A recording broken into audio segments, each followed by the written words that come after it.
Welcome to Ping 24 Updates. Subscribe my channel and press the bell icon for more updates. The Indo-Pacific is on edge tonight. The United States has just approved a major arms sale to Taiwan, sending shockwaves across the region. Beijing immediately condemned the move, calling it a direct challenge to its sovereignty. Washington's decision is seen as a bold step to reinforce Taiwan's defenses amid rising tensions.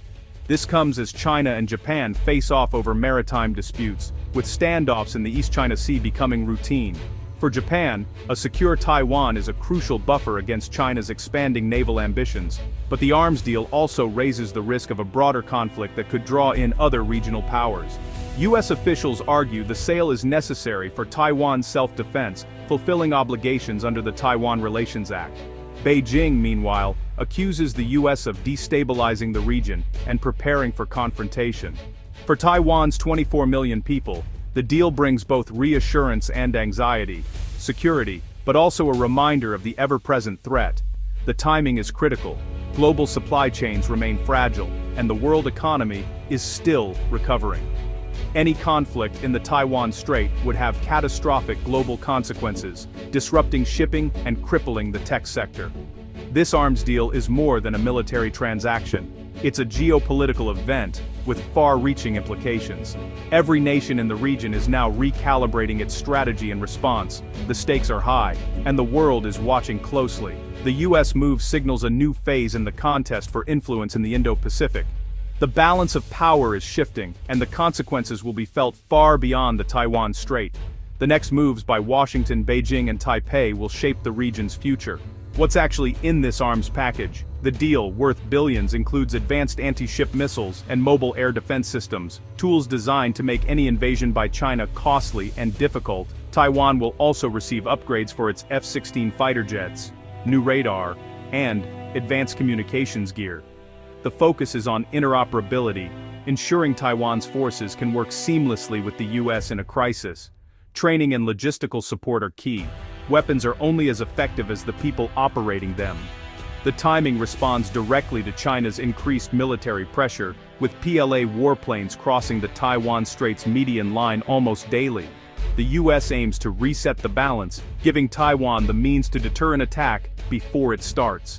This is the porcupine strategy. Taiwan can't match China ship for ship, but it can make itself a tough target. By acquiring mobile lethal weapons, Taiwan becomes a fortress that's too costly to conquer.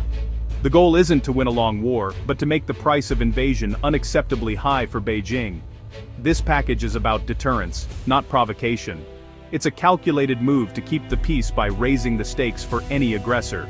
Washington is walking a diplomatic tightrope. The arms sale signals strong support for Taiwan's democracy, backed by rare bipartisan consensus in Congress. Yet the administration must also manage its complex relationship with China. No one wants a direct conflict with a nuclear power. U.S. officials stress the sale is defensive, not a shift in the one China policy. The strategy is calculated ambiguity. Deter China, reassure Taiwan, but avoid crossing Beijing's red lines. Public statements emphasize rock-solid commitment to Taiwan, while also calling for open communication with Beijing. This dual messaging is the core of U.S. strategy, deterring aggression while preventing escalation. Supporters in Taiwan want clearer guarantees. Beijing sees any arms sale as a provocation. The administration is trying to maintain a fragile status quo in one of the world's most dangerous flashpoints. Every move is weighed, every word chosen carefully. The stakes could not be higher. Despite the headlines, U.S. policy toward Taiwan has been remarkably consistent for decades. The Taiwan Relations Act obligates the U.S. to provide Taiwan with the means to defend itself, but stops short of promising direct military intervention. This strategic ambiguity is designed to deter both a Chinese invasion and a unilateral declaration of independence by Taiwan. The approach has helped maintain peace in the Taiwan Strait for over 40 years. Different presidents have varied in tone, but the core policy remains unchanged. Recent arms sales and high-level visits reflect growing concern over China's military buildup, not a break from the one China policy. This consistency reassures allies and signals to Beijing that U.S. policy is rooted in long-term interests, not political whims. The real danger lies in miscalculation. If either side misreads the other's intentions, the consequences could be dire. Stability depends on maintaining this careful balance. Taiwan's value to the US goes far beyond democracy. Geographically, it's a critical link in the first island chain, blocking China's navy from the Pacific. Losing Taiwan would shift the Indo-Pacific balance, threatening US allies and interests. Economically, Taiwan is a powerhouse, especially in semiconductors. TSMC, based in Taiwan, produces most of the world's advanced microchips, powering everything from smartphones to military hardware. A disruption in Taiwan's chip production would be catastrophic, triggering a global recession and giving China leverage over the world. Protecting Taiwan is about economic security as much as defending democracy. The US is working to boost its own chip production. But for now, the world depends on Taiwan. This makes the island indispensable and vulnerable. The stakes are not just regional, but global. Taiwan's fate is tied to the future of technology and economic stability worldwide. That's why security is a top US priority. The world can't afford to lose Taiwan. There's a subtle divide in Washington over Taiwan. Political leaders often see Taiwan as a strategic card in the broader US-China rivalry, favoring bold gestures like arms deals and high-profile visits. These moves send strong signals but can risk escalating tensions or appearing to challenge the One China policy. Career diplomats and military professionals, on the other hand, focus on long-term stability and careful management. They understand the nuances of cross-strait relations and prioritize steady, incremental support over headline-grabbing actions. Their work is about building resilience and avoiding miscalculation. The tension between bold action and cautious management is a constant in US foreign policy. In Taiwan's case, it's especially pronounced.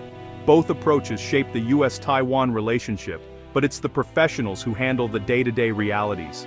Their steady hand is crucial in this high-stakes environment. The real strength of the US-Taiwan relationship lies in quiet, ongoing cooperation. Away from the headlines, military advisors, joint training, and intelligence sharing build Taiwan's resilience. US experts help Taiwan adapt to evolving threats, from cyber attacks to PLA maneuvers. Diplomatically, the American Institute in Taiwan and its counterpart in Washington act as de facto embassies, managing everything from trade to public health. The US also quietly supports Taiwan's participation in international organizations, despite Beijing's objections. This deep daily engagement ensures the partnership endures, even when political tensions flare. Trust and personal relationships built over years can be decisive in a crisis. It's this steady cooperation, not just big announcements, that truly strengthens Taiwan's position. Ultimately, Taiwan's future depends on its own resilience. US support is vital, but Taiwan must strengthen itself, militarily, economically, and socially. Embracing the porcupine strategy, reforming its military, and investing in domestic defense are key. Economically, Taiwan must innovate, diversify, and reduce dependence on China. Social cohesion is its greatest asset. Countering disinformation and maintaining unity are essential. The will of the Taiwanese people to defend their freedom is the decisive factor. No outside power can substitute for that resolve. Taiwan's destiny is in its own hands. As of November 25, 2025, Taiwan stands at the center of a global power struggle. The US arms deal is a clear signal of support, but it also raises the stakes. Taiwan must navigate great power politics with skill, welcoming support but never relying on it completely. The partnership with the US is vital, but American interests can shift. The ultimate responsibility for defense lies with Taiwan's people and government. Building a credible military, protecting critical industries, and strengthening society are all essential. The task is daunting, but Taiwan has shown remarkable resolve. Its story is one of determination in the face of overwhelming odds. Weapons and alliances matter, but the true shield is the commitment of its people. As the world watches, Taiwan stands firm, a testament to the power of self-reliance. The future of the Indo-Pacific may well depend on it.